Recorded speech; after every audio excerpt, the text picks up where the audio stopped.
الله الرحمن الرحيم. السلام عليكم ورحمة الله وبركاته. Namaste. First of all, I want to express my happiness and great honor to participate to this conclave as speaker. I want to thank our hosts, the leader of Best University, for their hospitalities. Last year, we started our collaboration with the Best Way by signing a memorandum between Best University and Faculty of Law, Management and Economic Science of Jandouba in Tunisia. I want to share with you a scoop. The next month, we will celebrate Indian Day in our university, and we will inaugurate Mahatma Gandhi Place.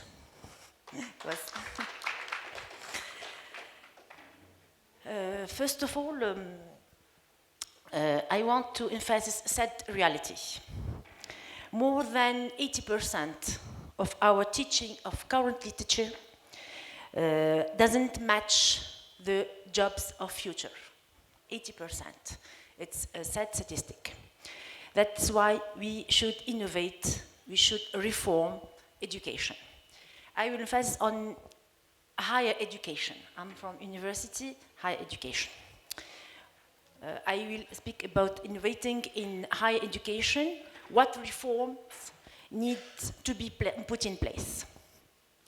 If you look in depth at the concept of innovation, changes that are introduced into teaching can be small or large in a given system.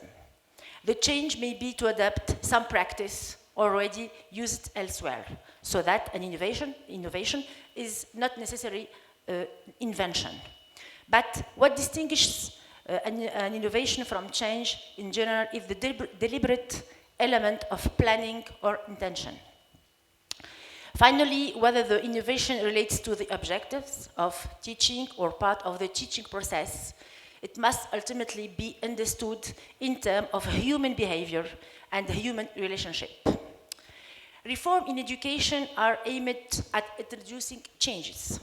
This issue raised by presentation revolves around the concept of reforms and its desirability and scope, and the difficulty of its implementation. We raise then, in this respect, the following questions. Why, what is meant by reform? What is reform? Why reform? The relationship between reform and change.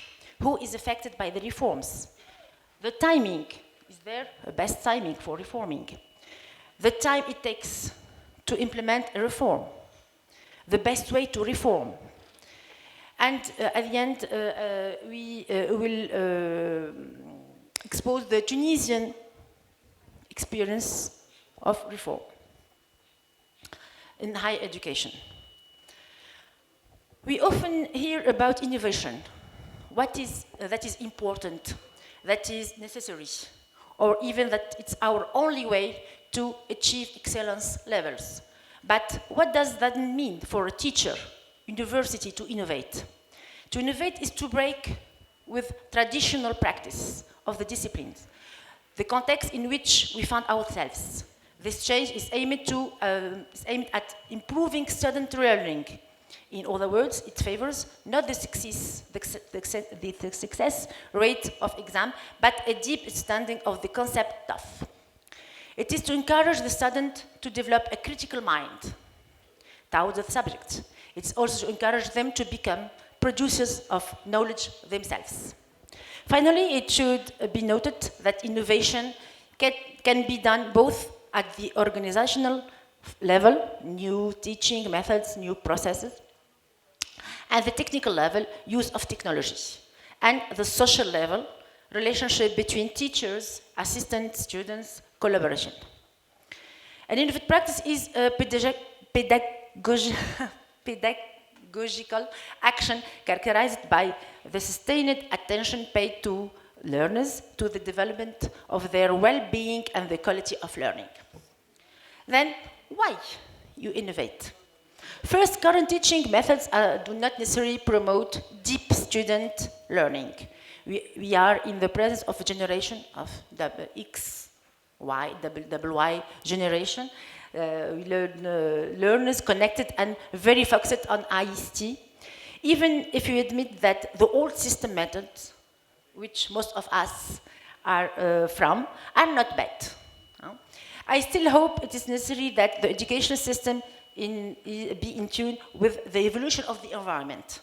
This is, for example, the case of active pedagogy. Secondly, there has been a trend in the academic world for several years to emphasize teaching more than learning. Today's students, beyond theoretical knowledge, needs skills. Finally, the desire to change can simply come from the observation that his teaching does not work as one would like. One has the impression that the course is boring, for oneself or for the students, that the material does not pass well, or that students do not master important concepts. As can be seen, current methods of teaching often do not correspond to current knowledge about learning, the technology available, or expectation, or university education. In this context, adapting its methods by innovating and putting student learning at the center makes perfect sense. So, do not hesitate, take the plunge, and innovate in our teaching. The university must look to the future and innovate in many areas beyond the digital realm. However, innovation is not enough. For an innovation to spread and to be integrated into professional practice, knowledge of institutional process is needed. Most often, innovation requires reforms to ensure its impact and encourage the support of all.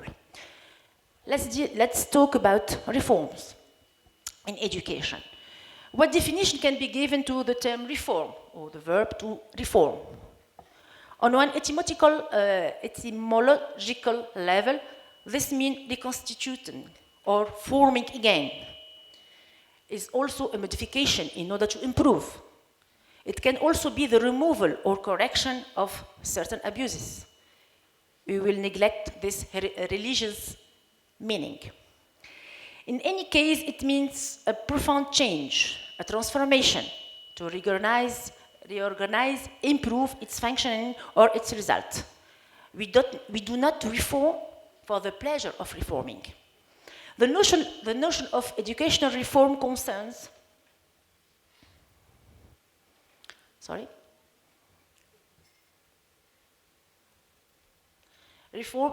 the modification of the system with the aim of improving it.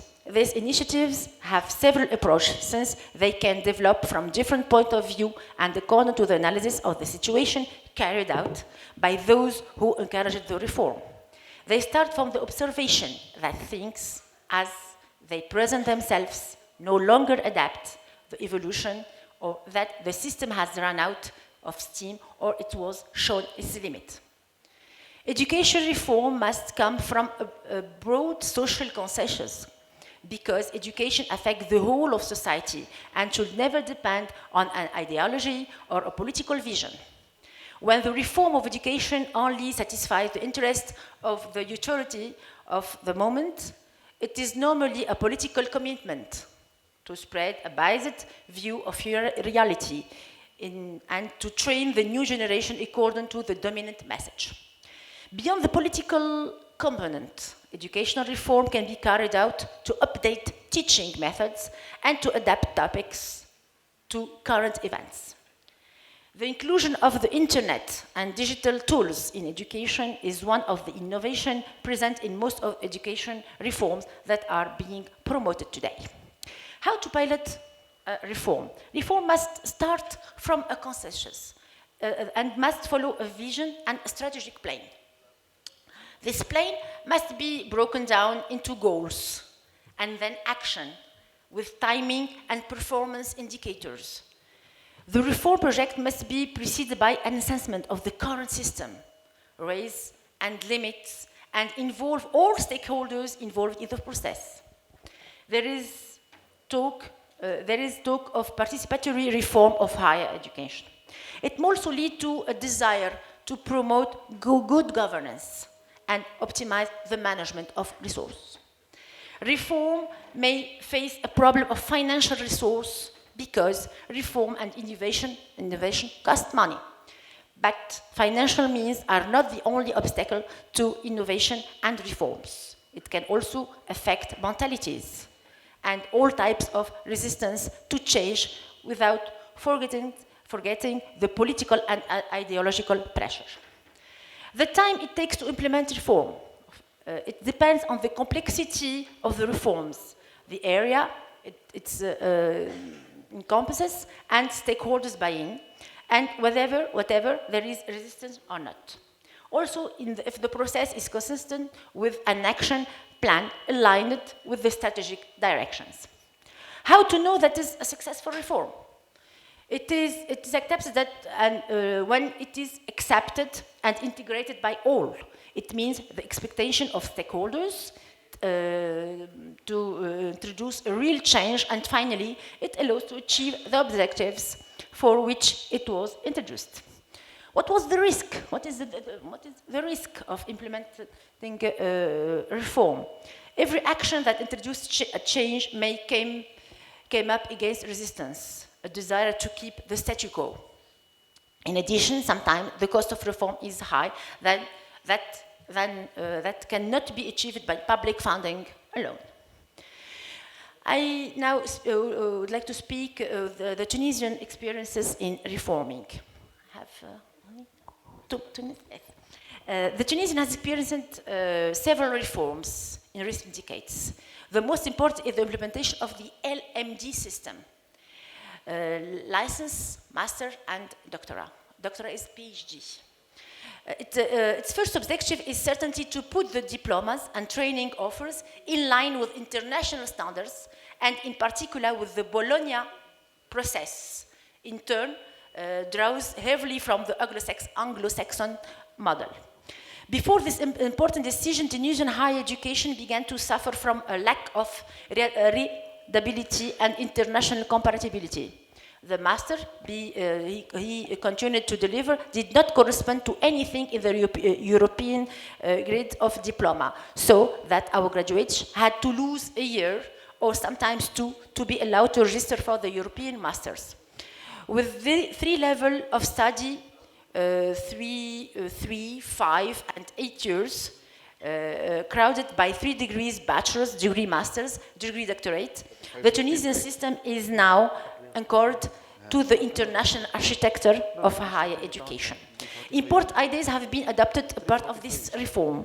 First, the focus on the student learner, erected at the center of educational operation, is no longer a mere receiver or receptacle of knowledge. It is an actor who must be involved in his own training in order to learn the master his skills and to break with the purely accumulative habit of knowledge. This is an essential change. The result is the reform of evaluation system. This one case ceases to be summative, to become one of the links of the formation. It is no longer limited to the simple verdict of success or failure. It is a true pedagogy of success that is set up. A culture that, of course, is rigorous in respecting scientific requirement, but which aim to ensure better pedagogical support of the student so as to lead him to improve and progress instead of becoming fixed in a sort of vision fatalistic, irremediable insufficiency. All these reforms that facilitate the national and international mobility of the student and the graduate are without doubt important. Nevertheless, what is essential is the considerable effort to adapt the LMD reform to the objectives of Tunisian strategy of higher education in terms of employability and quality. Thus, a Zenius conceptual and participative approach to the reform has been adopted. More than 500 higher education professors gathered in 35 national sectoral committees, as well in the national steering committees, set up new training offer and reform traditional training courses to adapt them. Only 1 minute. However, the system has also run out, and STEAM after about 15 years, and we are currently implementing a new reform where we review the training offers and abandon the applied license, which showed a lower level of training employability for young graduates. Thank you for your patience.